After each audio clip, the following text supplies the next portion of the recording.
मैं Anil Suthar zero mathematics classes में आप लोगों का हार्दिक अभिनंदन करता हूं। आज कक्षा 10th इसका एक इम्पोर्टेंट चैप्टर है, थर्ड चैप्टर है, दो चर वाले रेखिक समीकरण युग्म। उसके छोटे क्वेश्चन आपके साथ में इसके अंदर के शेयर करने जा रहा हूँ। जैसे बोर्ड के अंदर जो आने वाले क्वेश्चन है उसके हिसाब से छोटे क्वेश्चन अब आपके साथ में इसके अंदर के शेयर करने जा रहा हूँ। तो देखिए आप लोग, पहले इसके अंदर का इसकी बेसिक मैं आउटलाइन देता हूँ आपको। इसका जो बेस है वो आपको थोड़ा सा क्लियर कर देता हूँ। पहले भी मैंने इसके अंदर क्या होगा, इसके ऊपर के 2-3 वीडियो बना के इसके अंदर के डाली हुई है।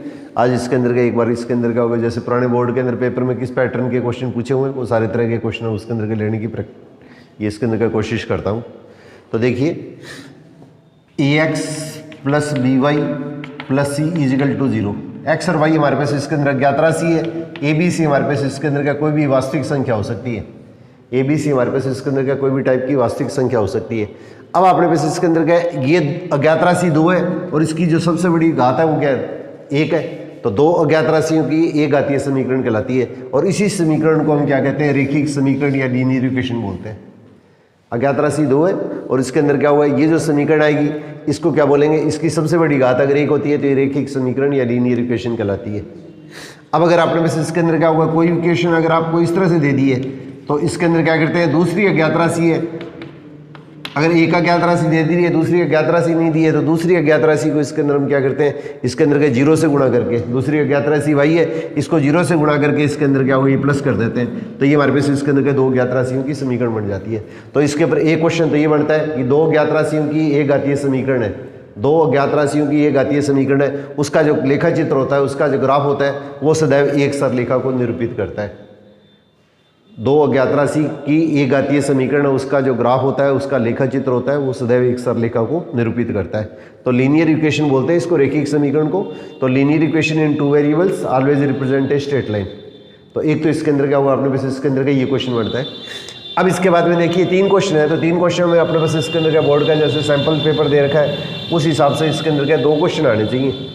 आने को इसके अंदर क्या क्वेश्चन हो सकता है, इसमें कम ज़्यादा भी हो जाए, परंतु इसके अंदर क्या कम से कम 2 क्वेश्चन तो इसके अंदर के निश्चित तौर पर है ही है।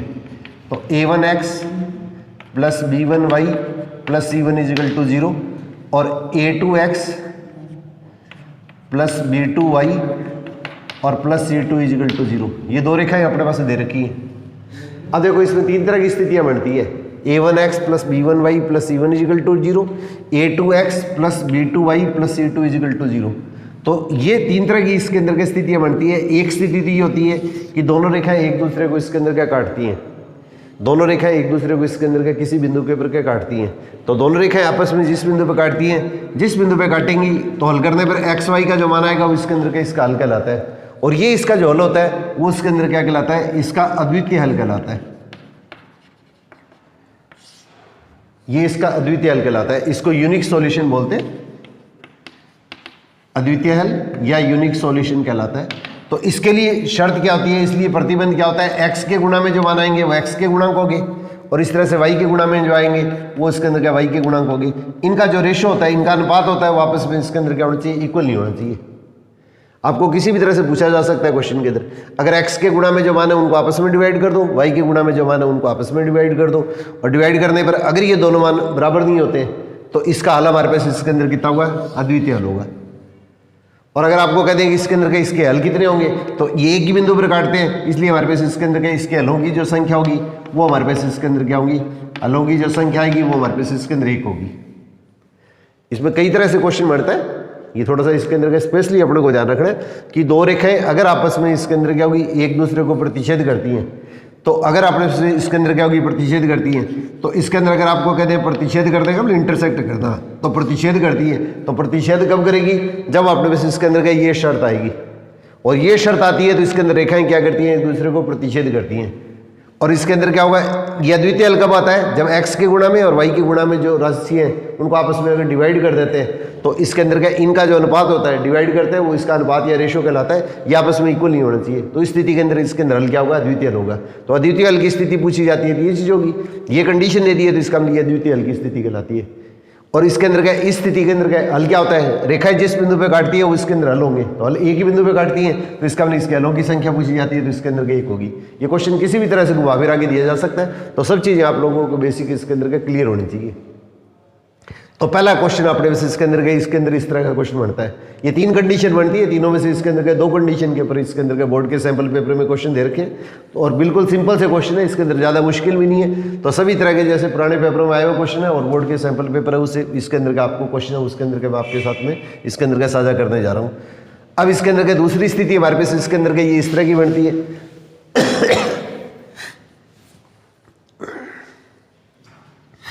2 रेखाएं अगर आपस में एक दूसरे के समानांतर होती हैं तो ये पहली रेखा है, ये इसके अंदर के दूसरी रेखा है। तो दोनों रेखाएं समानांतर है तो इसका ये किसी बिंदु पे काटेगी नहीं, और काटेगी नहीं तो इसके अंदर क्या होगा, इसका कोई भी हल है वो इसके अंदर के विद्यमान नहीं होगा, कोई हल विद्यमान नहीं होगा। हमारे पास इसके अंदर का कोई हल विद्यमान नहीं होगा। और इसके लिए शर्त क्या होती है, x के गुणा में जो मान है और y के गुणा में जो मान है ये तो आपस में सेम होने चाहिए, बराबर होने चाहिए। और जो अचर पद होते हैं ये ध्यान रखना है, सारे अचर पद जो होते हैं वो या तो बराबर के इस साइड में हो या सारे इसके अंदर के एक साइड में हो। सारे के सारे पद है वो आपको एक तरफ ले जाना है, या तो एक्स वाई के पद एक तरफ और कांस्टेंट दोनों के अंदर क्या होगा, अचर पद है दोनों को इसके अंदर के राइट हैंड साइड में लाओ या दोनों को इसके अंदर के लेफ्ट हैंड साइड में लाओ। ऐसा नहीं हो कि एक पद इधर हो और एक पद बराबर की दूसरी साइड में हो। तो अब आपने बस इसके अंदर के एक्स के गुणा में जो मान आते हैं और वाई के गुणा में जो मान आते हैं इनको आपस में इसके अंदर क्या होंगे, डिवाइड करेंगे। ये तो बराबर रहने चाहिए और कांस्टेंट अब आपस में इसके अंदर क्या होना चाहिए, बराबर नहीं रहना चाहिए। कांस्टेंट अपने पास इसके अंदर क्या होगा, बराबर नहीं रहना चाहिए। तो ये जो स्थिति आती है तो इसके अंदर का कोई भी इसका हल जो होता है वो इसके अंदर विद्यमान नहीं होता है, इसका कोई भी हल अपने पास इसके अंदर का विद्यमान नहीं होगा। तो अगर अपने पास इसके अंदर का अगर ये स्थिति आती है एक्स के गुणा में वाई के गुणा में जो राशि है उनको आपस में डिवाइड कर दो और जो कांस्टेंट है उनको आपस में इसके अंदर के डिवाइड कर लो, ये दोनों मान तो बराबर होना चाहिए, तीसरा बराबर नहीं होना चाहिए। तो ये जो स्थिति आती है तो इसके अंदर क्या होगा, इसका कोई भी हल विद्यमान नहीं होगा। और यहाँ पे हलों की संख्या पूछ ले तो इसके अंदर लिखेंगे कोई भी हल विद्यमान नहीं होगा। इसका मतलब हलों की संख्या अपने पास इसके अंदर का कोई हल विद्यमान नहीं होने का मतलब हलों की संख्या क्या होगी, शून्य होगी। इसका मतलब एक्स वाई का कोई भी ऐसा मान अपने पास में ज्ञात करना अपने लिए संभव नहीं है। और ये स्थिति कब होती है, जब इसके अंदर क्या रेखाएं क्या होती है, समानांतर होती है। तो इस स्थिति के अंदर क्या हमारे पास इसके अंदर का दूसरे टाइप का जो क्वेश्चन इसके अंदर बनता है वो इसके अंदर का इस तरीके का क्वेश्चन बनता है। अब इसी टाइप से देखिए तीसरी स्थिति अपने पास इसके अंदर ये आती है कि जो 2 रेखाएं दी है a1x plus b1y plus c1 equal to 0, a2x plus b2y plus c2 equal to 0, 2 रेखाएं आपको इसके अंदर के दी गई है। और इसके अंदर क्या होगा, ये दोनों रेखाएं अगर एक दूसरे के ऊपर आती हैं, जैसे एक रेखा ए बी है और दूसरी रेखा अपने में से इसके अंदर का पी क्यू है, ये दोनों रेखाएं अगर एक दूसरे के ऊपर आती हैं तो जब रेखाएं एक दूसरे के ऊपर आती है तो इसको संपाती रेखाएं बोलते हैं, कॉन्सिडेंट लाइंस, संपाती रेखाएं या इसको कॉन्सिडेंट लाइंस कहते हैं। और इसके लिए हमारे पास इसके अंदर का प्रतिबंध क्या होता है, इसके लिए हमारे पास में शर्त क्या होती है कि एक्स के गुणा में वाई के गुणा में जो राशि है, एक्स के गुणा में और वाई के गुणा में जो राशि है और जो अचर पद है ये तीनों मान क्या होते हैं, आपस में सेम होते हैं, बराबर होते हैं। इसका मतलब दोनों एक ही रेखा को निरूपित करती हैं, ये रेखा और ये रेखा दोनों एक दूसरे के ऊपर आने का मतलब एक ही रेखा को निरूपित करती हैं और एक ही रेखा को निरूपित करती हैं। इसका मतलब दोनों रेखाएं जब एक दूसरे के ऊपर आ गई है तो ये रेखाएं होती है, इसको संपाती रेखाएं बोलते हैं। संपाती रेखा या हमारे पास इसके अंदर के कॉन्सिडेंट लाइंस। तो इसके अंदर हमारे पास इसके अंदर क्या एक्स के गुणा में वाई के गुणा में और अचर पद होते हैं, ये तीनों का जो अनुपात होता है वो आपस में इसके अंदर क्या होता है, इक्वल होता है। तीनों का अनुपात अपने पास इसके अंदर इक्वल होता है। और इस स्थिति के अंदर हल क्या होते हैं, इसमें अपरिमित रूप में अनंत हल होते हैं, अपरिमित रूप में अनंत हल अपने पास इसके अंदर क्या होगा, विद्यमान होते हैं। तो ऐसी स्थिति के अंदर अपरिमित रूप में अपने पास इसके अंदर क्या अनंत हल है वो अपने को इसके अंदर विद्यमान होते हैं। तो अगर आपको कह दें कि अपरिमित रूप में अनंत हल है तो इसके अंदर क्या कोई भी अज्ञात राशि का मान पूछना है तो x के गुणा वाली जो राशि है, y के गुणा वाली जो राशि है उनको आपस में डिवाइड कर दो। इसमें निशान साथ में लेना है, x के गुणा में जो राशि है उनका, y के गुणा में जो राशि है उनको, और इसके अंदर के जो अचर पद है इनके निशान साथ में लेने और आपस में इसके अंदर के इसको डिवाइड कर देंगे तो हमारे पास ये इसके अंदर के अपने पास इसके अपरिमित रूप में अनंत हल प्राप्त होते हैं, या सिंपल कहते हैं अनंत हल अपने को प्राप्त होते हैं। तो अनंत हल प्राप्त होते हैं तो अपने पास इसके अंदर ये स्थिति लेते हैं और ये स्थिति है तो इसके अंदर हमारे पास इसके अंदर क्या होगा, दोनों रेखाएं वापस में एक दूसरे के ऊपर आती हैं। इसका मतलब ये जो रेखा है वो क्या होती है, संपाती रेखाओं को निरूपित करती है। फिर इसके अंदर का देखिए एक क्वेश्चन इसके अंदर का इस तरह का बनता है कि जब अपने पास इसके अंदर क्या दोनों रेखाएं अपने पास इसके अंदर होंगी तो दोनों रेखाएं, पहली स्थिति तो क्या है, जब दोनों रेखाएं आपस में इसके अंदर क्या होंगी, एक्स के गुणा में और y के गुणा में ये जो राशियाँ होंगी उनका जो अनुपात होगा वो आपस में इसके अंदर का इक्वल नहीं होगा। दोनों राशि है वो आपस में x के गुणा में y के गुणा के अंदर अपने पास क्या राशि है उसके अंदर का उनका अनुपात बराबर नहीं होगा। तो इसका मतलब ये राशि आपस में इस बिंदु पे काटेंगी और ये जिस बिंदु पे काटती है वो इसके अंदर क्या कहलाता है, इसका अद्वितीय हल कहलाता है। इसका मतलब एक बिंदु पे काटती है, जिस बिंदु पे काटेंगी एक ही बिंदु पे काटेंगी तो इसके अंदर का इसका हल क्या आएगा, एक ही आएगा। और इसी तरह से मैंने इसके अंदर का ये स्थिति बताई थी, दो रेखाएं अगर एक दूसरे के ऊपर आती हैं तो इसका मतलब हमारे पास इसके अंदर क्या रेखाएं क्या होगी, ये संपाती रेखाएं होगी। तो इसका मतलब हमारे पास इसके अंदर क्या, इस रेखा पर बिंदु कितने हैं, अनंत बिंदु है। इसका मतलब हमारे पास इसके अंदर क्या होंगे, इसके अनंत हल अपने पास इसके अंदर के विद्यमान होंगे। तो किसी भी रेखा का अगर अपने पास इसके अंदर का कोई हल अगर विद्यमान होता है तो वो हमारे पास इसके अंदर निकाय क्या कहलाता है, संगत कहलाता है। तो दोनों स्थितियों के अंदर हमारे पास इसके अंदर का इसका हल जो होगा वो अपने पास इसके अंदर का संगत होगा, हल अपने पास इसके अंदर का संगत होगा। यहाँ पे एक बिंदु पर काटती है तो इसके अंदर का इसका हल है वो संगत होगा। अनंत बिंदु पर काटती है, अनंत बिंदु पर कब काटेगी, जब दोनों रेखाएं एक दूसरे के ऊपर आएंगी। और एक रेखा पर कितने बिंदु होते हैं, अनंत बिंदु होते हैं। इसलिए इसके अंदर हमारे पास अनंत हल होने का मतलब हमारे पास इसके अंदर का ये जो समीकरण निकाय, ये दोनों समीकरणों का जो सिस्टम होता है तो इसको समीकरण निकाय बोल देते हैं। तो ये इसके अंदर क्या होगा, अपने आप में क्या होगा, संगत या कंसिस्टेंट कहलाता है। अब इसी तरह से इसके अंदर क्या होगा, एक स्थिति अपने पास इसके अंदर ये दी जाती है कि दोनों रेखाएं अगर आपस में समानांतर है तो समानांतर है तो इसके अंदर क्या होगा, कोई हल विद्यमान नहीं होगा और कोई हल विद्यमान नहीं होगा। और इसके लिए शर्त क्या होती है, x के गुणा में और y के गुणा में जो राशि है इनको आपस में तो इसके अंदर क्या डिवाइड करेंगे और ये दोनों तो बराबर होंगे। अचर पद अपने पास इसके अंदर क्या होंगे, आपस में बराबर नहीं होंगे। अचर पद अपने पास इसके अंदर आपस में इसके अंदर बराबर नहीं होंगे। तो ये जो स्थिति होती है इसमें कोई भी हल अपने पास इसके अंदर का विद्यमान नहीं होता है और कोई भी हल अपने पास इसके अंदर का विद्यमान नहीं होगा। तो इसका मतलब हमारे पास इसके अंदर का जब अपने पास कोई हल विद्यमान नहीं होता है तो ये जो सिस्टम होता है समीकरण निकाय, ये हल अपने आप में क्या कहलाता है, असंगत कहलाता है। इसको इनकंसिस्टेंट बोल देते हैं। तो संगत की स्थिति के अंदर होगा जब रेखाएं या तो इसके अंदर क्या की प्रतिच्छेद करेंगी या इसके अंदर के दोनों रेखाएं एक दूसरे के ऊपर आएंगी। ये दोनों रेखाएं एक दूसरे के इसके अंदर के ऊपर आएंगी। ये जो टॉपिक मैं आप लोगों को करवा रहा हूँ ये इसके अंदर का first grade, second grade, competitive point से लगभग सभी पेपरों के अंदर पूछा जाता है। इसके ब्रेक क्वेश्चन ये मैथमेटिक्स के अंदर तो आता ही है और जीके के अंदर क्या अपने पास इसके अंदर का फर्स्ट ग्रेड के अंदर ये जीके के पोर्शन के अंदर भी पूछा जाता है। तो इसके अंदर के सभी को इसके अंदर का ये टॉपिक इसके अंदर का करने की जरूरत है। ये टॉपिक 10th का है परंतु इसके अंदर का इस पे क्वेश्चन एक क्वेश्चन है उसके अंदर 100% इसके अंदर पूछा जाता है। ये इसके अंदर का आपके 10th लेवल के ऊपर का इस पे 2-3 क्वेश्चन पूछ लिए जाते हैं। 2 छोटे क्वेश्चन आएंगे, इसके अंदर बड़ा क्वेश्चन आ जाएगा, एक इसके अंदर का होगा ग्राफ का क्वेश्चन आ जाएगा। तो संगत हल की स्थिति तो कब होती है, जब दोनों रेखाएं आपस में एक दूसरे को प्रतिच्छेद करती हैं या दोनों रेखाएं एक दूसरे के ऊपर होती है, संपाती होती हैं। दोनों रेखाएं एक दूसरे के ऊपर होने का मतलब संपाती होती है। और अपने पास इसके अंदर क्या होगा, इसका असंगत हल अपने पास इसके अंदर कब प्राप्त होगा, जब दोनों रेखाएं आपस में एक दूसरे के समानांतर होती है। इसका मतलब इसके अंदर क्या, इसका कोई भी हल विद्यमान नहीं होगा तो हमारे पास ये समीकरण निकाय है उसके अंदर हमारे पास इसके अंदर क्या कहलाता है, असंगत कहलाता है। तो किसी भी तरह से इसके अंदर इसके ऑप्शन दिए जा सकते हैं, ये अपने को थोड़ा सा ध्यान से करते हैं।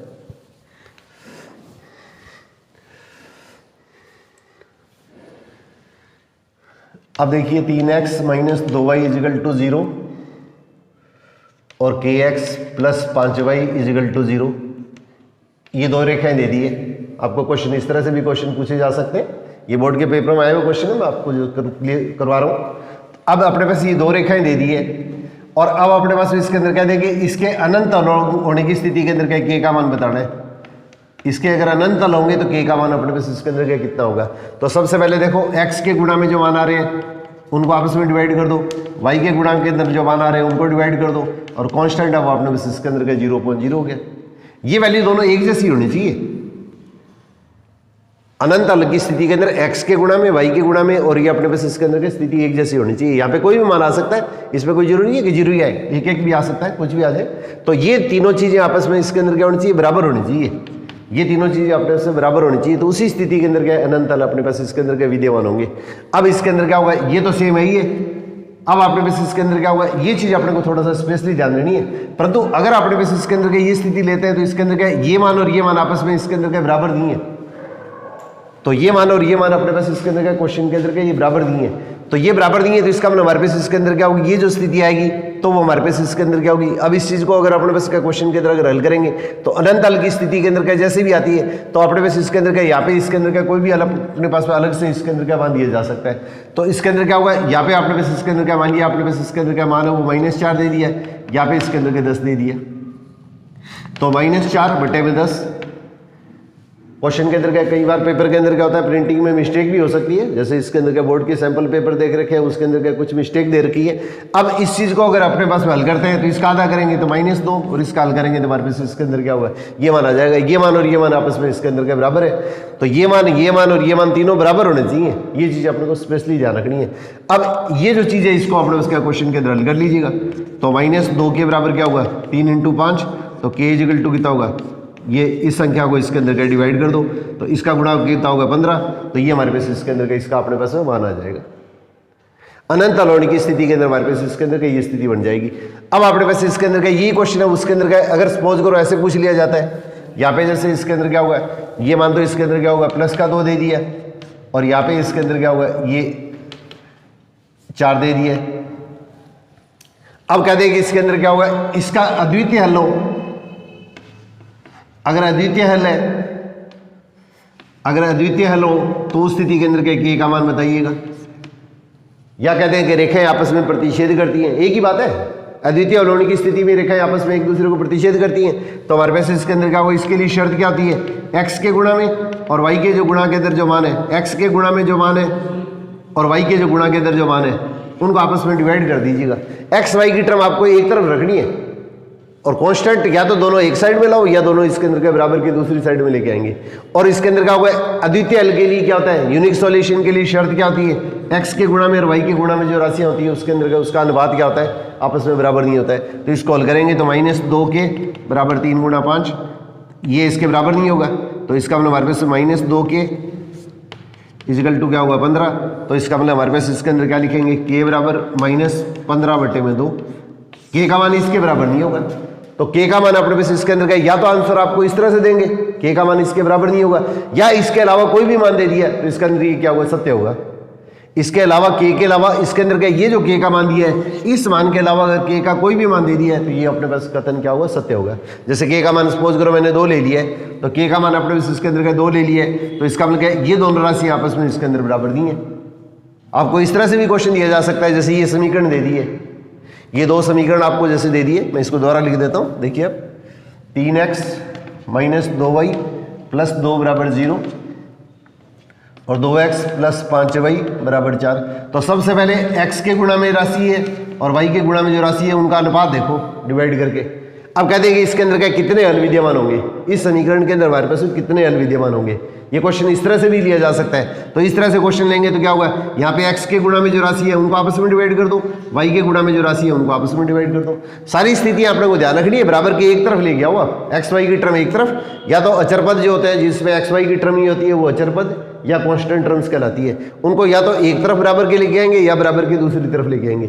x y की टर्म एक तरफ रखनी है आपको, और x के गुणा में और y के गुणा में जो राशि है उनको डिवाइड कर दो। इस तरह से इसके अंदर डिवाइड कर दिया। अब देखो ये राशि है उसके अंदर का आपस में क्या है, ये बराबर नहीं है, और बराबर नहीं है तो इसका हमारे पास क्या होगा, x के गुणा में और y के गुणा में जो राशि है वो अगर आपस में बराबर नहीं होती है तो हमारे पास क्या कौन सी शर्त बनेगी, a1/a2 b1/b2। और अगर ये बराबर नहीं होते हैं तो इसका हमारे पास इसके अंदर हल क्या हुआ है, इसका अद्वितीय हल होगा। और अद्वितीय हल की स्थिति के अंदर हमारे पास इसके अंदर क्या होता है, इसके हलों की संख्या क्या होती है, हलों की संख्या हमारे पास क्या प्रश्न के अंदर क्या होती है, 1 होती है। आपको तीनों में से किसी भी तरह का प्रश्न दिया जा सकता है, ये अपने को थोड़ा सा स्पेशली ध्यान से करना है कि इसके अंदर क्या हुआ है, x के गुणा में और y के गुणा में जैसे 2 समीकरण दे दिए, 2 समीकरण दे दिए, अब इसमें कह देंगे कि इसके अंदर क्या कितने हल विद्यमान होंगे, तो कितने हल विद्यमान होंगे तो अपने पास का क्वेश्चन के अंदर क्या होगा, x के गुणा में और y के गुणा में जो राशि है उसको आपस में डिवाइड कर दो। अगर ये बराबर नहीं है तो हलों की संख्या क्या होगी, 1 होगी। और ये हल कौन सा हल होगा, ये इसका अद्वितीय हल कहलाएगा। और अगर आपको कह देंगे कि किस प्रकार की रेखाएं, तो इसके अंदर का उत्तर क्या लिखेंगे, ये रेखाएं अपने आप में क्या प्रतिच्छेदी रेखाओं को व्यक्त करेगी। अब इसी टाइप से देखिए दूसरा टाइप का जैसे क्वेश्चन दे रहा हूं मैं, तीनों टाइप के जो क्वेश्चन है उसके अंदर क्या देखिए, मैं आप लोगों को अलग अलग क्वेश्चन लेके बता देता हूं। अब यहाँ पे देखिए x - 2y = 2 और 2x - 4y ये -4 = 0, ये जैसे समीकरण ले लिए। अब आपने पास इसके अंदर का ये मान दे दिया है। अब आपको कह देंगे इसके अंदर का इस समीकरण के अंदर का कितने हल विद्यमान होंगे। तो सबसे पहले देखिए ये जो समीकरण दे रखी है, तो x - 2y - 2 = 0, इस समीकरण के अंदर सारे पद मैं एक तरफ ले आया, क्योंकि यहाँ पे देखिए यहाँ पे एक्स वाई और जो अचर पद है जिसमें एक्स वाई की टर्म नहीं होती है वो अचर पद या कांस्टेंट टर्म कहलाती है। तो सारे पद एक तरफ है तो इसमें भी आप सारे पद एक तरफ ले आइएगा। अब सबसे पहले देखो एक्स के गुणा में जो राशि है उनको आपस में डिवाइड करो। एक्स के गुणा में यहाँ पे तो 2 है, यहाँ पे कुछ भी नहीं है, इसका मतलब 1 है। इस तरह से वाई के गुणा में जो राशि लेंगे तो क्या होगा, -4 आएगा। यहाँ पे इसके गुणा में लेंगे तो क्या होगा, -2 आएगा। और अचर पद कितना होगा, या -2 है, यहाँ पे इसके अंदर कितना होगा, ये अपने पास राशि है। ये ध्यान रखना है, पहली समीकरण के अंदर एक्स वाई और अचर पद है वो ऊपर लिखेंगे, दूसरी समीकरण के अंदर एक्स वाई के गुणांक और अचर पद होंगे वो नीचे लिखेंगे। उल्ट पुल्ट ना हो जाए, नीचे वाला मान एक बार ऊपर लिख दिया और एक बार नीचे वाला लिख दिया तो क्वेश्चन गलत हो जाएगा। अब इसको हल करके देखिएगा, 2/1 माइनस से माइनस कट जाएगा, इसका आधा कर दिया, माइनस से माइनस कट जाएगा, इसका आधा कर दीजिए। तीनों मान के आपस में सेम आ रहे, तीनों मान सेम आने का मतलब क्या होगा, ये हमारे पास दोनों रेखाएं वो क्या होंगी, आपस में एक दूसरे के ऊपर होंगी। तो एक तो इसके अंदर ये क्वेश्चन इस तरह से पूछा जा सकता है, इसका मतलब रेखाएं क्या होगी, संपाती होगी, रेखाएं अपने पास में क्या होगी, संपाती होंगी। और इसके अंदर क्या है, हल अगर पूछेंगे तो हल अपने पास इसके अंदर क्या होंगे, अनंत हल विद्यमान होंगे, इसके अंदर अनंत हल विद्यमान होंगे। और ये समीकरण निकाय है वो इसके अंदर क्या किस तरह का होगा, तो समीकरण निकाय अपने पास इसके अंदर क्या होगा, ये संगत होगा। जब रेखाएं आपस में एक दूसरे को प्रतिच्छेद करती हैं या रेखाएं आपस में एक दूसरे के ऊपर आती हैं, मैंने आप लोगों को बताया था रेखाएं आपस में एक दूसरे को प्रतिच्छेद करती हैं या अपने पास रेखाएं एक दूसरे के ऊपर आती हैं, तो ऐसी स्थिति के अंदर का इसका हल क्या होता है, संगत होता है। अगर किसी समीकरण का एक हल या एक से ज़्यादा हल अगर अपने को प्राप्त होते हैं तो वो जो समीकरण निकाय जो होता है इन दोनों को एक साथ जब हल करते हैं इसको समीकरण निकाय बोल देते हैं, सिस्टम ऑफ लीनियर इक्वेशंस समीकरण निकाय कहलाता है। तो इसका हल जो होगा वो इसके अंदर का संगत या कंसिस्टेंट कहलाता है। अब इसी टाइप से देखिए अपने पास इसके अंदर क्या होगा, दूसरे टाइप का जो क्वेश्चन है उसके अंदर क्या इस तरह से दे दिया, जैसे देखिए x माइनस 2y प्लस 2 बराबर 0 और 2x minus 4y is equal to 4। अब आपको कह देंगे इसके अंदर क्या है, इसके कितने हल अपने को प्राप्त होंगे। तो सबसे पहले वो स्थिति बनाओ, x माइनस 2y प्लस 4 बराबर 0। यहाँ पे सारे मान एक तरफ है तो नीचे वाली समीकरण में भी सारे मान आपको एक तरफ ही लेके आने हैं। अब x के गुणा में जो राशि है उनको आपस में डिवाइड करो। x के गुणा में यहाँ पे तो 1 है, यहाँ पे 2 है। इस तरह से दूसरी राशि है उसके अंदर क्या हुआ, y के गुणा में जो मान है उनको आपस में डिवाइड करो। और फिर इसके अंदर क्या जो अचर पद है उसके अंदर क्या इसको आपस में डिवाइड करो। अब देखो इसके अंदर क्या ये मान तो क्या होगा, हल करने पर 1/2 आ गया और ये माइनस से माइनस कटेगा, इसका आधा करेंगे तो 1/2 आएगा और यहाँ पे काटेंगे तो इसके अंदर क्या 1/-2 आएगा। तो ये दोनों मान तो बराबर है, ये मान बराबर नहीं है। पहले दोनों मान तो बराबर है और तीसरा मान आपस में इसके अंदर के बराबर नहीं है। ये चीज़ अपने को स्पेशली ध्यान रखनी है कि 2 में 4 का भाग मत दे देना। ये बराबर के जब एक तरफ है तो ये राशि भी अपने को बराबर के एक तरफ लेके आनी है। कहीं जल्दबाजी में 2 में 4 का भाग देगी 1/2 बना दिया तो क्वेश्चन गलत हो जाएगा आपका। ये अपने को स्पेशली ध्यान रखना है। तो x के गुणा में y के गुणा में जो x के गुणा में जो राशि है वो x के गुणांक हो गए उनको डिवाइड कर दो, y के गुणा में जो राशि है वो y के गुणांक हो गए उनको आपस में डिवाइड कर दो। निशान साथ में लेना है और फिर अचर पद है वो एक में एक तरफ है, एक में दूसरी तरफ है, तो दोनों की स्थिति आपको एक जैसी बनानी है। या तो ये कॉन्स्टेंट आपको इस साइड में लेके आओगे या इस कॉन्स्टेंट को अपने पास इसके अंदर इस साइड में लेके आएंगे। ये चीज़ ध्यान रखनी है अपने को। तो इसके अंदर का दोनों मानों को एक तरफ बना लिया करो, फिर क्वेश्चन के अंदर कोई दिक्कत नहीं आती है। या फिर कांस्टेंट के दोनों टर्म उनको एक तरफ ले जाना। अब इसके अंदर x के गुणा में y के गुणा में जो राशि है उनके गुणांक उनको आपस में डिवाइड कर दिया और अचर पद है उनको आपस में इसके अंदर डिवाइड कर दिया। अब इसको हल करेंगे तो 1/2 आएगा, माइनस से माइनस कट गया, इसका आधा कर दिया तो 1/2 आ गया। इसके अंदर काटेंगे तो इसका आधा 2 हो गया, इस आधा 1 हो गया, इसका आधा -2 हो गया। ये दोनों राशियाँ बराबर है, ये बराबर नहीं है। इसका मतलब वापस इसके अंदर क्या रेखाएं वापस में इसके अंदर क्या होंगी, ये समानांतर की स्थिति बन गई। x के गुणा में और y के गुणा में जो अनुपात है वो तो बराबर है और अचर पद बराबर नहीं है। ये वो स्थिति बन गई आपकी a1/a2 b1/b2, ये तो दोनों बराबर है और तीसरा मान आपस में इसके अंदर बराबर नहीं है। बराबर नहीं है तो इसका मतलब ये जो स्थिति आएगी वो इसके अंदर का समानांतर की स्थिति बनेगी। तो अब इसके अंदर का अगर आपको पूछा जाता है ये जो आपने को समीकरण दिखाई दिया है इसके कितने हल विद्यमान होंगे, तो रेखाएं जो समानांतर होती है तो इसके अंदर क्या होता है, इसका कोई भी हल है वो इसके अंदर क्या होगा, विद्यमान नहीं होगा। तो कोई भी हल होगा वो विद्यमान नहीं होगा, कोई भी हल अपने पास इसके अंदर का विद्यमान नहीं होगा। तो ये चीजें अपने पास इसके अंदर का हर तरह से क्वेश्चन को आपको थोड़ा सा क्लियर होना चाहिए। किसी भी तरह से क्वेश्चन पूछा जाता है तो आपका क्वेश्चन किसी भी हालत में गलत नहीं होना चाहिए। ये चीज अपने को थोड़ा सा स्पेशली ध्यान रखनी है। अब यहीं पे क्वेश्चन अगर अपने पास इसके अंदर कैसा दे दिया जाता है कि जैसे देखिए कि x माइनस वाई प्लस 2 बराबर 0 और दूसरी स्थिति आपने बस इसके अंदर दे दी है 2x माइनस 2y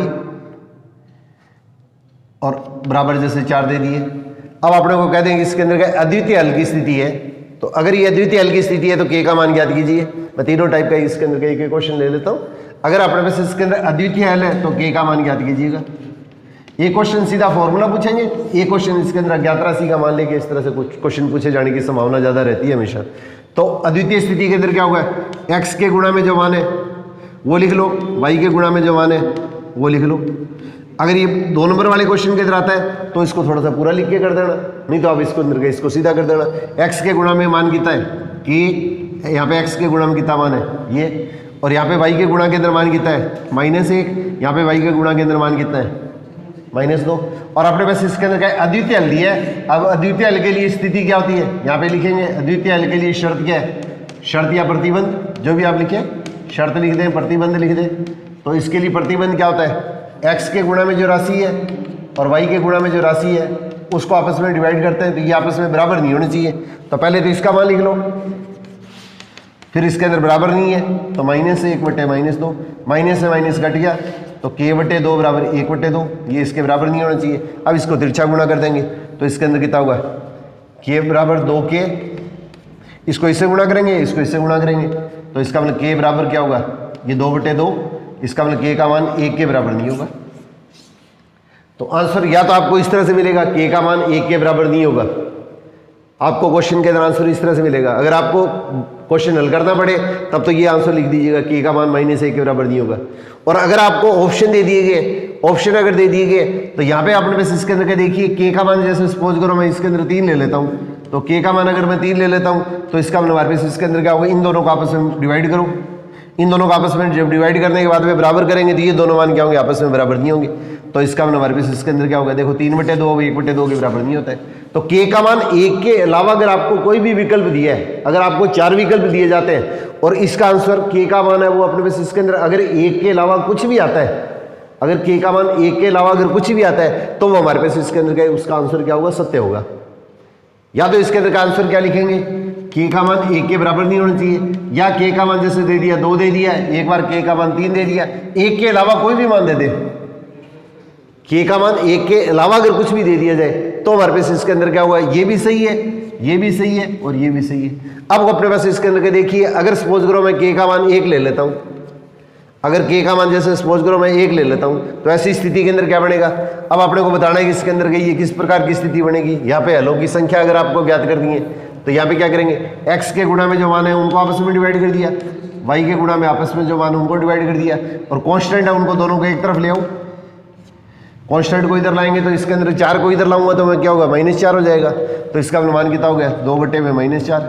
अब इसे हल करेंगे तो क्या आएगा, 1/2, माइनस से माइनस कट जाएगा तो 1/2, और इससे हल करेंगे तो ये 1/-2, इसका आधा कर दो। अब देखो ये दोनों मान तो बराबर है और तीसरे वाला मान के आपस में बराबर नहीं है, जो बराबर नहीं है उसको ऐसे काट दिया करो। ये दोनों मान तो बराबर है, ये आपस में बराबर नहीं है, तो ये स्थिति कौन सी होती है, x के गुणा में जो मान है, y के गुणा में जो मान है ये तो बराबर है, और तीसरा अचर पद है वो आपस में इसके अंदर बराबर नहीं है। तो ये जब स्थिति बनेगी तो हमारे पास इसके अंदर क्या होंगे, रेखाएं क्या होंगी, आपस में एक दूसरे के समानांतर होंगी, और समानांतर होती है तो इसका मतलब हमारे पास इसके अंदर क्या होगा, इसका कोई हल विद्यमान नहीं होता है। तो कोई हल अपने पास इसके अंदर क्या होगा, विद्यमान नहीं होगा। और अब अपने पास इसके अंदर का क्वेश्चन के अंदर अगर ये चीज पूछी जाती है कि इसके अंदर हमारे पास इसके अंदर ये हुआ, जो समीकरण निकाय है वो संगत होगा या असंगत होगा, संगत होगा या असंगत होगा, तो रेखाएं जब काटेंगी नहीं तो किसी बिंदु पे काटेंगे नहीं तो इसका कोई हल नहीं होगा, और कोई हल अगर विद्यमान नहीं होता है तो इसका ये समीकरण निकाय वो अपने पास इसके अंदर क्या कहलाता है, असंगत कहलाता है। इसको इनकंसिस्टेंट कहते हैं।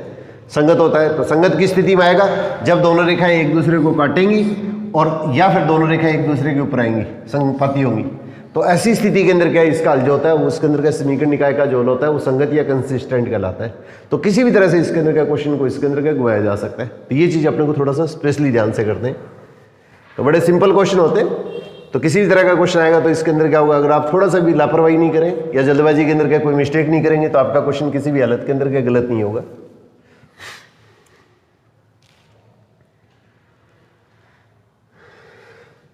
अब देखिए जैसे बोर्ड के अंदर के ये क्वेश्चन पुराने पेपरों के अंदर पूछे हुए क्वेश्चन है, 2-3 क्वेश्चन लेता हूं मैं। 2x + ky - 3 = 0। अब इसके अंदर क्या, इसका कोई हल विद्यमान नहीं है, कोई हल विद्यमान नहीं है, तो कोई हल अगर विद्यमान नहीं है इसका मतलब इसके अंदर क्या होगा, या कह दें कि ये रेखाएं आपस में इसके अंदर क्या समानांतर है, बात एक ही है। कोई हल विद्यमान कब नहीं होता है, जब रेखाएं आपस में समानांतर होती है। तो अब अपने पास इसके अंदर क्या होगा, कह देंगे के का मान ज्ञात करना है, तो के का मान आपको ज्ञात करना है। तो सबसे पहले तो क्या करेंगे, एक्स के गुणा में जो राशि है, अगर बड़े क्वेश्चन के अंदर अगर आता है 2 नंबर वाले क्वेश्चन के अंदर, तब तो इस तरह से लिख के करेंगे, एक्स के गुणा में जो मान है उसको a1 बटे में a2 बराबर ये लिख देंगे। फिर y के गुणा में जो मान है इनको आपस में इसके अंदर लिख लेंगे, तो 1 बटे में ये x के गुणा में जो मान है उनको डिवाइड कर दो, y के गुणा में जो मान है उनको डिवाइड कर दो, और फिर इसके अंदर क्या अचर पद, ये कांस्टेंट। ये ध्यान रखना है कि सारी की सारी जो टर्म है उसके अंदर क्या एक तरफ होनी चाहिए, ये सारी की सारी टर्म एक जैसी होनी चाहिए। और अपने को पूछा क्या है, कोई भी हल विद्यमान नहीं होने की स्थिति में के का मान ज्ञात करना है। तो कोई भी हल विद्यमान नहीं होने के लिए शर्त क्या होती है, a1 अपॉन a2 b1 बटे में b2 ये तो बराबर होंगे, और c1 बटे में c2 बराबर नहीं होगा। यहाँ पे इसके अंदर लिख देना पेपर में, अगर बड़े क्वेश्चन 2 नंबर वाले क्वेश्चन में आ जाता है, या 1 नंबर के अंदर क्या होगा, या वैसा के क्वेश्चन में ना आगे दूसरे टाइप के क्वेश्चन आता है, तो इसके अंदर इसको थोड़ा सा शॉर्ट में हल करके दिखा देना। सीधा ये स्टेप इसके अंदर का इस तरह से नहीं लिख के इसके अंदर का सीधा इसका मान भी रख सकते हैं।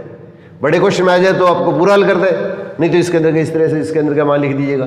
तो कोई भी हल विद्यमान नहीं होने की स्थिति में शर्त क्या होती है, आवश्यक प्रतिबंध कहते हैं या आवश्यक शर्त कहते हैं, एक ही बात है। तो ये आवश्यक शर्त होगी। अब इसके अंदर का ये जो मान है वो यहाँ पे रख दीजिएगा, तो ये मान यहाँ पे रखेंगे तो इसके अंदर कितना होगा 1/2, दूसरा मान लिखेंगे तो क्या आएगा 1/k, ये दोनों मान तो बराबर होंगे, और तीसरा मान अपने पास इसके अंदर क्या होगा -4/3, ये बराबर नहीं होगा।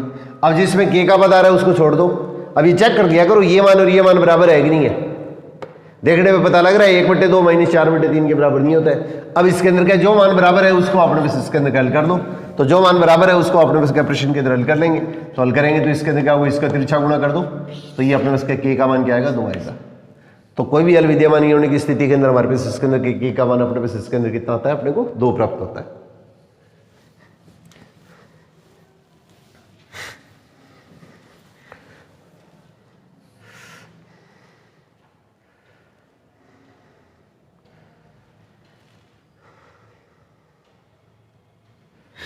अब देखो 2 चरों वाली आपने बस इसके अंदर दे दी है, 2 चरों वाली समीकरण युग में उसका हल संगत कब होगा, तो संगत कब होगा, संगत होने की स्थिति के अंदर 2 स्थिति बनती है। तो अपने को क्वेश्चन के अंदर ये दिया जा सकता है कि इसके अंदर क्या रेखाएं जब समानांतर होती हैं, ये पहला विकल्प दे दिया। दूसरा दे दिया रेखाएं आपस में एक दूसरे को प्रतिच्छेद करती हैं। तीसरा दे दिया इसके अंदर क्या दोनों रेखाएं एक दूसरे के ऊपर आती हैं, संपाती होती हैं। तो इसका मतलब हमारे पास संगत की स्थिति के अंदर क्या बताया था आप लोगों को मैंने, ये स्थिति होती है तो इसके अंदर क्या इसका हल क्या होता है, संगत नहीं होता है, ये असंगत हल होता है। और इन दोनों स्थितियों में इसका हल क्या होता है, संगत होता है। इसका हल जो होता है वो अपने इसके अंदर का संगत होता है। तो इसका मतलब चौथा विकल्प अगर आपको दिया जाता है तो इसके अंदर का विकल्प ऐसा दिया जाएगा, प्रतिच्छेदी रेखाएं, प्रतिच्छेदी रेखाएं या संपाती रेखाएं। मतलब ये स्थिति भी हो सकती है, ये स्थिति भी हो सकती है, और या काम ना ये दोनों स्थितियां भी हो सकती है, ये स्थिति भी हो सकती है, ये स्थिति भी हो सकती है संगत की स्थिति के अंदर, या अपने पास इसके अंदर का रेखाएं दोनों भी अपने पास इसके अंदर का स्थितियां संभव हो सकती हैं। अब इसी क्वेश्चन के अंदर अगर आपको ये दे दिया जाए कि इसके अंदर का इसका हल है वो असंगत है, तो असंगत पूछा जाता है, तो इसका मतलब हमारे पास इसके अंदर क्या फिर पहली स्थिति बनेगी। इसका मतलब रेखाएं असंगत कब होंगी, जब दोनों रेखाएं आपस में इसके अंदर क्या होंगी, एक दूसरे की क्या होंगी, समानांतर होंगी। अब संगत जब होती है, जब समानांतर होगी तो इसके अंदर क्या होगा, इसका हल अपने पास समीकरण निकाय का जो हल आएगा वो अपने पास इसके अंदर असंगत होगा। अब इसके अंदर अगर कह दें कि इसके हल कितने होंगे, तो यहाँ पे इसके अंदर लिखेंगे कोई भी हल विद्यमान नहीं होगा, कोई हल विद्यमान नहीं होगा। और ये स्थिति पूछ ले रेखाएं प्रतिच्छेदी है तो इसके अंदर हल कितने होंगे, अपने पास एक हल होगा, क्योंकि एक ही बिंदु पे काटेंगे तो एक ही हल होगा। और 2 रेखाएं अगर एक दूसरे के ऊपर आती हैं तो इसका मतलब हमारे पास इसके अंदर क्या रेखाएं क्या होंगी, संपाती होंगी, तो इसका मतलब हमारे पास इसके अंदर हल कितने होंगे, अनंत हल अपने पास इसके अंदर विद्यमान होंगे। तो ये सारे के सारे जो क्वेश्चन है उसके अंदर का किसी भी तरह से घुमाए जा सकते हैं। क्वेश्चन सिंपल है, इसमें ज़्यादा इसके अंदर का आपको टेंशन लेने की जरूरत नहीं है कि इसके अंदर का ईजी से क्वेश्चन इसके अंदर के पूछे जाते हैं। ये पुराने पेपरों में जैसे आए हुए क्वेश्चन है वो लगभग अपने पास इसके अंदर का आपके साथ में इसके अंदर का मैं शेयर करने जा रहा हूँ। इस तरह के कोई भी अगर और क्वेश्चन पूछे जाए तो वो भी अपने पास आप इसके अंदर का प्रैक्टिस कर सकते हैं। अब देखिए एक इसके अंदर का हुआ क्वेश्चन इस तरह से भी पूछा जा सकता है, दो समीकरण युग्म दे रखे हैं, उसको हल करने के लिए विधि है। पहली विधि तो ये होती है प्रतिस्थापन विधि, दूसरी विधि होती है विलोपन विधि, और तीसरी विधि होती है अपने पास इसके अंदर का वज्र गुणन विधि। ये इनकी भी जैसे मैंने क्लास है उसके अंदर के बना के डाली हुई है, नेक्स्ट क्लास है उसके अंदर का होगा। इस तरह के अलग अलग क्वेश्चन है, तीनों के मैं विधियां जो होती है वो एक एक आपके साथ में एक एक दो दो क्वेश्चन बना के आपके साथ में और शेयर कर दूंगा ताकि आपका थोड़ा सा सारा रिवीजन हो जाए। और चौथा विकल्प आ गया उपयुक्त सभी।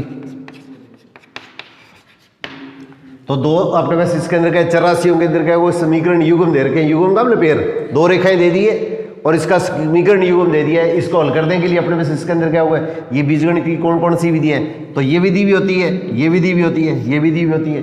इसका मतलब जब तीनों विधि है तो इसके अंदर आंसर कितना होगा अपने पास उपयुक्त सही हो गया। तो ये हमारे पास इसके अंदर क्या होगा, इसका आंसर आ जाएगा।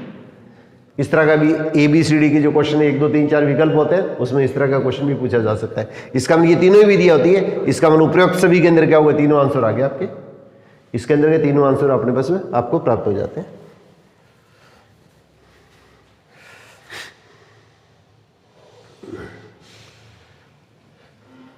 अब देखिए 4x + py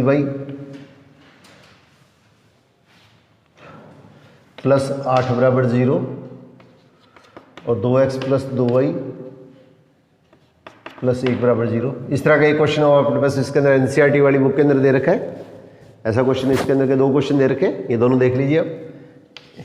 इस तरह के मिलते जुलते से क्वेश्चन है, कोई हो सकता है मैं संख्या लिखने के अंदर का कोई त्रुटि कर गया हूँ। तो यहाँ पे अपने पास इसके अंदर क्या होगा, अब अद्वितीय हल है तो इसके अंदर कह देंगे कि P का मान ज्ञात कीजिए। यहाँ पे अज्ञात राशि कुछ भी दी जा सकती है, अज्ञात राशि अपने को क्वेश्चन के अंदर कुछ भी दी जा सकती है। तो इसके अंदर अद्वितीय हल होने की स्थिति के अंदर क्या होता है, x के गुणा में और y के गुणा में जो राशि है वो x के और y के गुणांक कहलाते हैं, x और y के गुणांक या कोएफिशिएंट कहलाते हैं। इनको तो आपस में डिवाइड करते हैं, निशान साथ में लेना है, और जो अचर पद है ये दोनों एक ही तरफ होने चाहिए, बराबर के, निशान साथ में लेना है, तो ये दोनों तो बराबर होने चाहिए। अब अद्वितीय हल के लिए इसके अंदर का तीसरी कोई शर्त होती नहीं है, अद्वितीय हल के लिए अपने पास इसके अंदर का तीसरी कोई शर्त नहीं होती है। तो x के गुणा में जो मान है उनका अनुपात और y के गुणा में जो मान है उसका अनुपात, ये आपस में इसके अंदर बराबर नहीं होता है, ये अपने आप में क्या होता है, बराबर नहीं होता है। तो इसका मतलब हमारे पास इसको हल करेंगे तो 4 का आधा 2, तो 2/1 बराबर P/2, और ये बराबर नहीं है। अब इसको तिरछा गुणा कर दो, तो P को 1 से गुणा करेंगे तो P, और इसको इससे गुणा करेंगे 4, बीच में बराबर नहीं है, तो इसका P का मान क्या होना चाहिए, 4 नहीं होना चाहिए। या तो आपको आंसर ये दिया जाएगा, या 4 के अलावा अगर कुछ भी दे दिया है, 4 के अलावा अगर आपको कुछ भी दे दिया है, आंसर आपको 1 2 3 -1 -2 2/3 कुछ भी आ गया है, तो इसका मतलब ये सारे आंसर आपके सही हैं, बस P का मान 4 नहीं होना चाहिए। 4 होगा तो ये स्थिति जो आएगी वो अपने पास इसके अंदर क्या होगी, इस स्थिति के अंदर क्या होगा, इसका अद्वितीय हल नहीं होगा, क्योंकि P का मान अपने पास इसके अंदर क्या होना चाहिए, सेम नहीं होना चाहिए, P का मान 4 नहीं होना चाहिए। जैसे मैं फिर वापस आपको जैसे भी क्वेश्चन बताया था, P का मान 4 लेके और बताता हूँ आपको। अगर यहाँ पे मैं P का मान 4 लिख देता हूँ, सपोज करो, तो 4x 4y + 8 = 0 और 2x + 2y + 1 = 0। अब ये लिख देता हूँ, अगर आपको कहते हैं कि इसके अंदर का इस समीकरण के कितने हल होंगे, तो यहाँ पे x के गुणा में जो मान है उनको आपस में डिवाइड कर दो, y के गुणा में जो मान है उनको आपस में डिवाइड कर दो, और अचर पद है उनको आपस में डिवाइड कर दो। निशान नहीं है, हमेशा ध्यान रखना है, ये गलती से कोई निशान भूल नहीं है। अब ये हल करेंगे तो क्या होगा, इसका आधा 2/1, इसका आधा 2/1 और ये 8/1, तो ये दोनों मान तो क्या बराबर है, ये मान बराबर नहीं है, तो इसको दोनों के अंदर ऐसे लिखोगे आप, ये बराबर है दोनों, ये बराबर नहीं है। अब x और y के गुणांक है, ये अपने पास इसके अंदर का शर्त अपने पढ़ चुके हैं, a1/a2 b1/b2, ये तो बराबर हो, और तीसरा मान जो अचर पद है ये बराबर नहीं हो, तो इसका मतलब हमारे पास इसके अंदर का इसका हल क्या होता है, रेखाएं आपस में समानांतर होती है, और समानांतर होती है तो इसका मतलब हमारे पास इसके अंदर क्या होगा, इसका कोई भी हल है वो अपने पास इसके अंदर का विद्यमान नहीं होगा, इसका कोई भी हल विद्यमान नहीं होगा। इसलिए इसके अंदर का ये स्थिति होती है। तो P का मान है वो इसके अंदर का 4 नहीं होना चाहिए, 4 के अलावा कुछ भी अगर आ जाएगा तो इसके अंदर क्या होगा, अपने पास इसके अंदर का ये दोनों मान बराबर नहीं होंगे। तो ये 4 नहीं होना चाहिए। अगर इसके अंदर के 4 के अलावा कुछ भी मान ले लिए, जैसे सपोज करो 4 की जगह मैंने इसमें 5 ले लिए, तो 4 की जगह अगर मैं 5 लेऊंगा तो ये देखो ये इसके अंदर कितना होगा, 5/2 हो गया। तो इसका मतलब ये मान और ये मान आपस में क्या है, बराबर नहीं है, और ये मान आपस में बराबर नहीं है, तो इसका मतलब हमारे पास इसके अंदर रेखा है आपस में एक दूसरे को काटेंगे। इसका मतलब पी का मान है वो अपने पास यहाँ पे क्या क्वेश्चन जो दिया है उसके अंदर क्या 4 नहीं होना चाहिए। तो या तो आंसर लिखेंगे पी का मान 4 नहीं होना चाहिए, या 4 के अलावा अगर आपने कुछ भी लिख दिया है, 4 के अलावा आपने कुछ भी लिख दिया है, प्लस माइनस कुछ भी लिख दिया, 0 लिख दिया है, तो इसका मतलब ये कथन क्या होगा, सत्य होगा। एक क्वेश्चन देखिए, इसके अंदर आपके एनसीईआरटी की बुक के अंदर एक एग्जांपल दे रखा है, काफी इंपॉर्टेंट क्वेश्चन है। अगर बड़े क्वेश्चन में डाले तो ये क्वेश्चन लिया जा सकता है, क्यों 90% संभावना ये रहती है कि बोर्ड का पेपर है वो उसके अंदर ब्लूप्रिंट के हिसाब से आता है, परंतु कुछ क्वेश्चन है उसके अंदर के निश्चित तौर पे उनका प्रयास रहता है कि इसके अंदर के अच्छे बच्चे हैं उसके अंदर के उनके 5-4 नंबर के लिए उनको थोड़ा सा जोर आए। अब देखिए ये जैसे क्वेश्चन है इसके अंदर के दिया जाता है,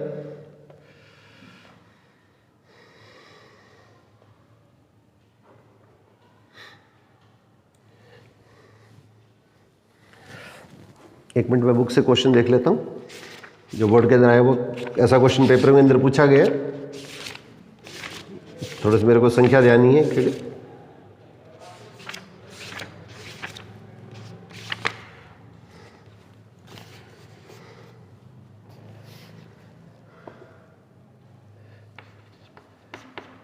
कि x + 3y - k - 3 = 0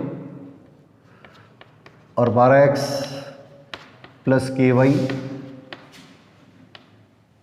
k = 0।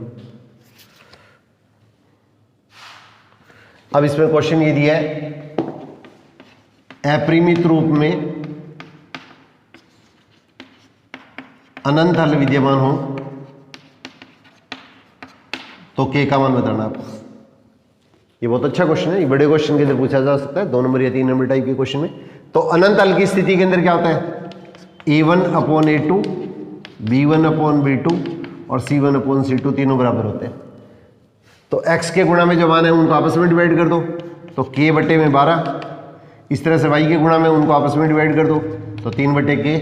और यहाँ पे क्या लिखेंगे, -k - 3 निशान साथ में, और यह -k।